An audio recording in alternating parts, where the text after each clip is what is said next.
today I brought you this really cute 3-tier shelf ladder that you can like organize your bathroom or your kitchen. You can put it like in your bathroom or kitchen, that's what I mean, to organize the towels, the tissues, and everything you have. This is the manual, and it comes like with a very cute screwdriver, so you can like use it to install all the different parts.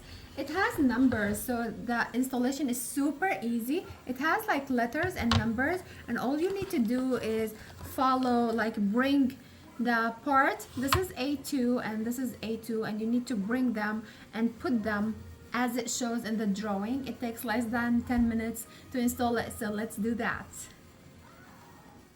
And the last step is to install these so it doesn't scratch your flooring or it doesn't slip. Super easy. It took less than 10 minutes, as I said. And there you go. Let me flip it. It's made of bamboo wood. Very nice and sturdy, and I'm gonna like use it in my bathroom and kitchen and show you how it goes inside my